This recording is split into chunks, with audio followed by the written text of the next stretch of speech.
Ganesha Sharada Gurubhyo Namaha. Uttaram yat samudrasya himatreshchaiva dakshinam varsham tad bharatam nama bharati yatra santatihi. Welcome to all for this chop session on Skanda Purana to the chapter 4 of Kedar Khanda under Maheshwara Khanda. In the previous chapters, we are listening to how Daksha, under the knowledge of being a great Brahmana, he disrespected Shiva and performed an yajna, completely insulting Shiva without inviting Shiva and his wife Dakshayani. Dakshayani, on knowing this heinous crime by her own father Daksha, she came to Daksha's Yaga Shala without an invitation and was completely insulted by Daksha. And on hearing the bad words about her husband Shiva, Dakshayani finally gave up her body, burning herself in the fire. And on seeing this, all the Shivaganas also gave up their body, perishing on the spot. And on knowing about this fact by Narada, Shiva threw bunch of his matted hair on the Kailasa, which gave birth to Veerabhadra, who, along with the entire army of Shiva, attacked the Shah's Yagnashala. And Daksha, being frightened, he requested Vishnu for the help.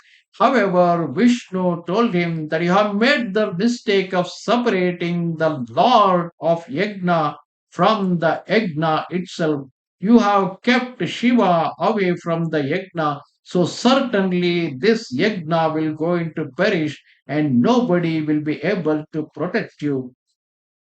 Sutamuni Lomasha continued the story. On hearing the words uttered by Vishnu, Daksha spoke these words: O slayer of Madhu, mean the Vishnu, you have made it appear that Vedas are not authoritative or the Pramana. How can one forsake the Vedic right and accept the doctrine of the authoritativeness of Ishvara? Let this be explained, O Mahavishnu, by whom the Dharma has been established.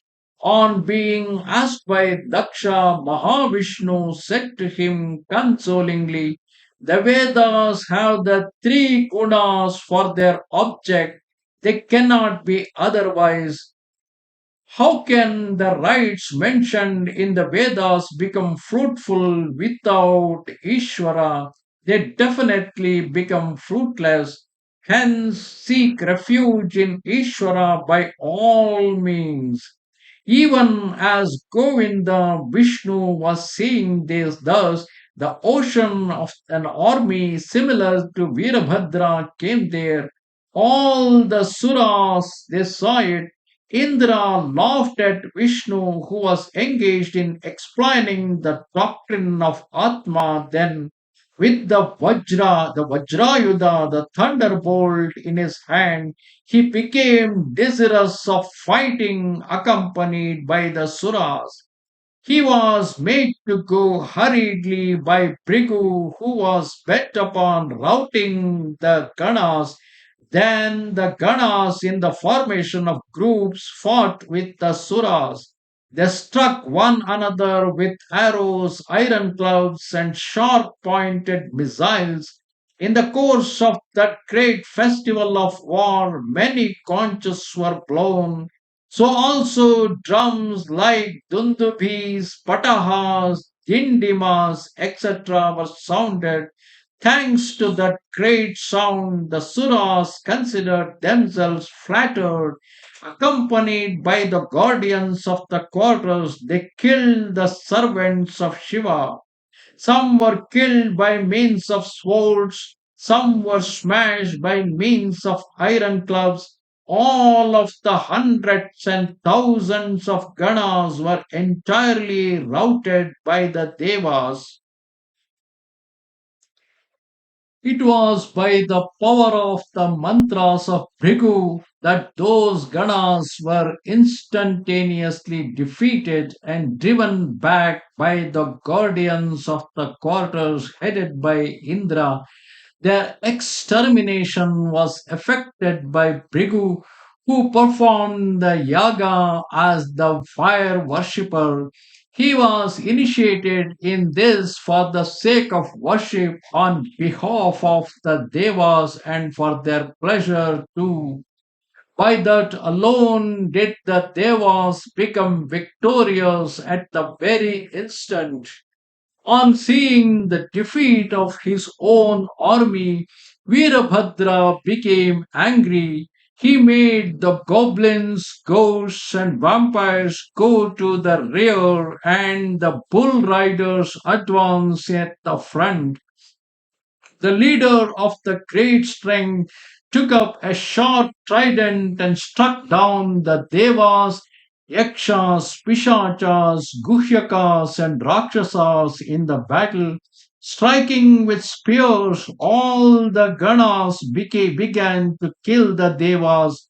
Some of them were split into two by means of swords. They were smashed with iron clubs. In the course of the battle, some were cut into pieces with battle axes. Hundreds were pierced with spears. Some were torn to pieces, or thus all of those being defeated began to run away. Embracing each other, they went back to heaven. Only the guardians of the worlds, led by Indra, remained there, eager to fight. They consulted their Guru Brihaspati. How can we have the victory? Brihaspati immediately replied to Indra thus.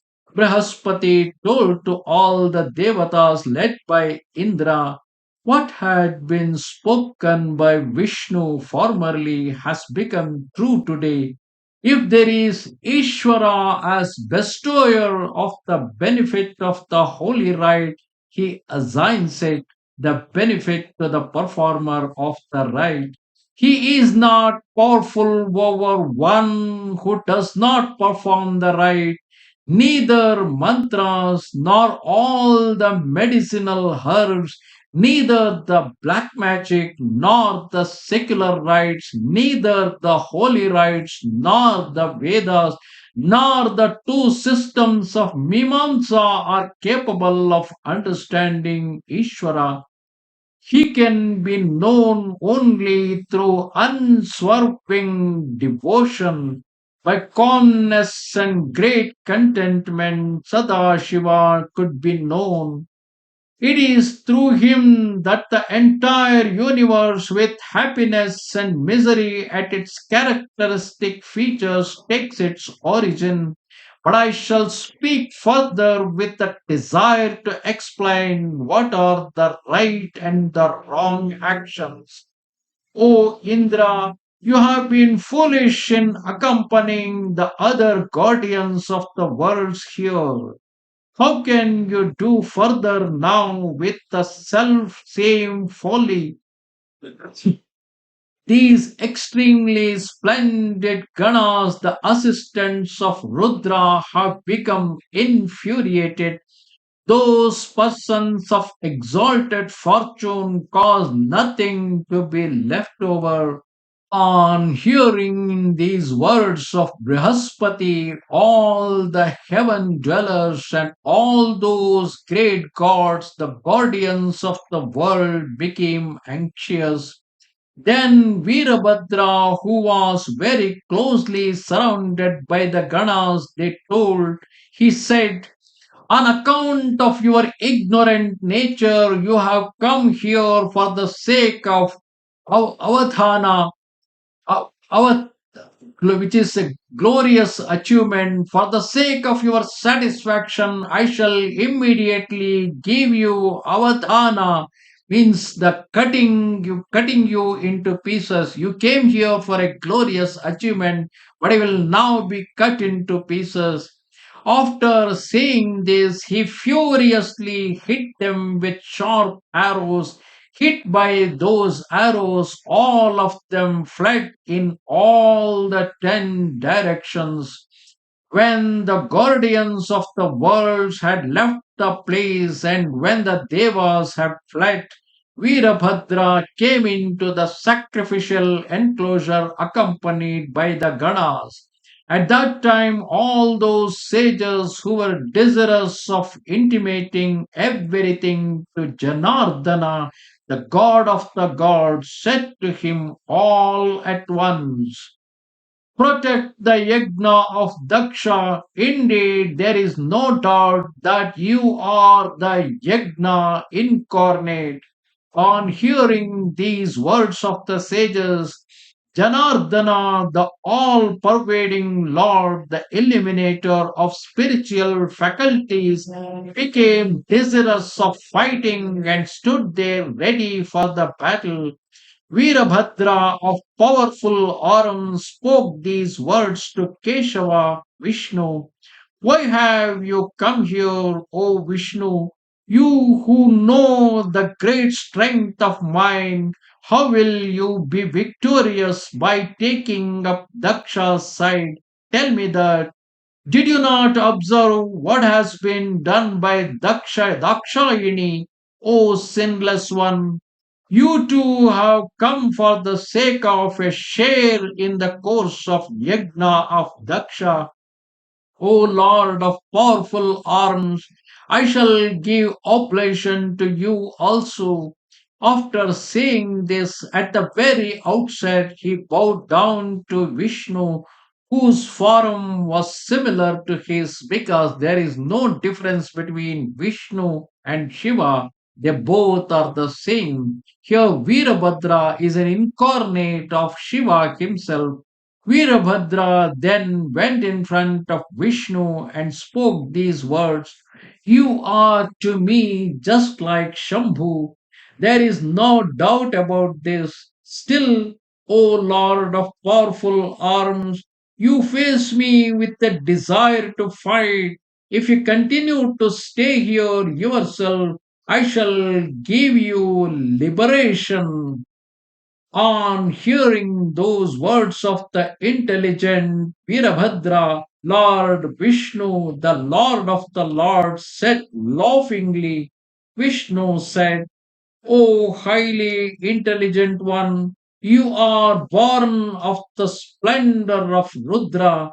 You are very pure and holy. I had been requested by this Daksha before repeatedly for attending this yajna. I am subservient to my devotees. So also is the case of Maheshwara, because both Maheshwara and Vishnu, they are Bhakta Paradhinas. They are subservient to their own devotees. It is for that reason that I have come to this sacrifice of Daksha, O Veerabhadra, born of the wrath of Rudra. Either I shall restrain you or you shall restrain me. When Govinda said this much, that Veerabhadra of mighty arms laughed and after bowing down humbly said this to Janardana Vishnu: "Just as Shiva, so also you. Just as you, so also Shiva. All of us are servants both of you and of Shankara." On hearing his words, Achyuta, Vishnu, the greatest Lord, spoke these important words laughingly: "Fight with me unhesitatingly, O Lord of the powerful arms. I shall go to my own abode when I am surfeited with your arrows and missiles." Saying, "So be it," Veerabhadra, the hero of the great strength, took up the greatest of his missiles and roared like a lion. Vishnu too blew his conch of loud report. On hearing it, those devas who had fled away from the battlefield returned once again. All the guardians of the quarters, including Indra, made an array of their soldiers. Then Nandi was struck by Indra with his Vajra, the thunderbolt, and the hand that had 100 spokes. Shakra was hit in the middle of his chest by Nandi with his trident. Bringi was struck by Vayu, and Vayu was struck in return by Bringi. Standing well prepared with his trident of sharp edge, Mahakala, endowed with great strength, fought with Yama holding the heavy rod. The lord of Kushmandas clashed with Kubera. Munda of great strength fought with Varuna. He fought with such a great strength as surprised the three worlds. The exceedingly powerful Chanda clashed with Niraratha and fought with a very great missile, mocking his demoniac nature. Bhairava, the great leader, accompanied by the circle of yoginis, tore through all the devas and drank their wonderful blood. All the kshetrapalas, bhutas, pramathas, guhyakas, shakinis, dakinis, the terrible nine durgas, yoginis, yatudhanis, kushvandakas, and others roared, drank blood, and devoured a lot of flesh. On seeing that his army was being devoured, the king of Suras left Nandi behind and challenged Veerabhadra. Leaving off Vishnu, Virabhadra engaged Devendra. The battle between them was as terrible as that between Mars and Mercury, means Bangala and Buddha. When Shakra was desirous of killing Veerabhadra and hastily prepared for the same, Veerabhadra became furious and filled Indra, who was seated on his elephant, with a mass of arrows. The extremely mighty Veerabhadra, who was restrainable, was immediately struck by Indra with his Vajra of 100 spikes. Then he, Veerabhadra, attempted to swallow Indra along with his elephant and thunderbolt. All the Bhutas who saw Veerabhadra like the desirous of killing Indra raised the loud shouts of Ha Ha.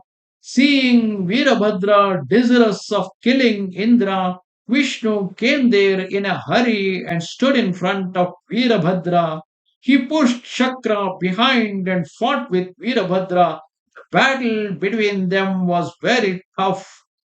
They then fought with various kinds of weapons and missiles. Seeing Nandi once again, Shakra, who was an expert in battle, engaged him in tumultuous duel.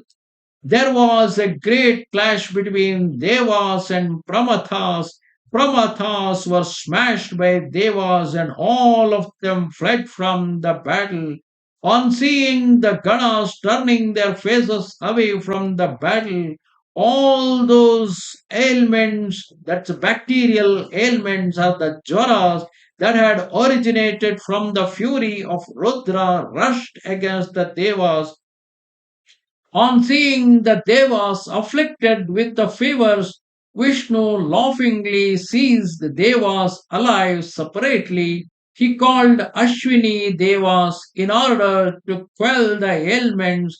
The highly intelligent Lord made them carefully work out and consider the requisite nourishment with medicine and sustenance and gave the same to them. Ashwini gods caught hold of the fevers and Sannipata fevers as well as other inimical elements and quelled them. They joyously made Devas free from fever and rejoiced for a long time. The Yogini Chakra also was subdued by them. with sharp pointed arrows that toppled down Bhairava, who was highly excited, and felled the Ganas too. On seeing his army being routed by Suras and fell down by them, Veerabhadra became furious and spoke these words to Vishnu: "You are a heroic warrior, O mighty one. Indeed, you are the protector of Devas. If you think so, come on, fight with me strenuously." After saying thus, Veerabhadra, of great strength, approached Vishnu, the Lord of the Lords, and showered him with sharp arrows. Then the Lord attacked Veerabhadra with his discus. On seeing the discus Sudarshana coming towards him, Veerabhadra instantaneously swallowed it. On seeing that his discus was swallowed, Vishnu, the conqueror of the cities of his enemies, stroked and pressed his mouth. Thus the discus was caused to be spitted out by Vishnu. Taking his discus, Vishnu, of exalted nature, the sole Lord of the universe, went to heaven. On understanding everything that had been done and was unbearable to the enemies, he became satisfied of having done his job. Thus ended the chapter 4 of the Kedar Khanda under Maheshwara Khanda in the Skanda Purana, when a great fight happened between the Devas as well as the Shiva Ganas, where each one of them tried to exalt over the other.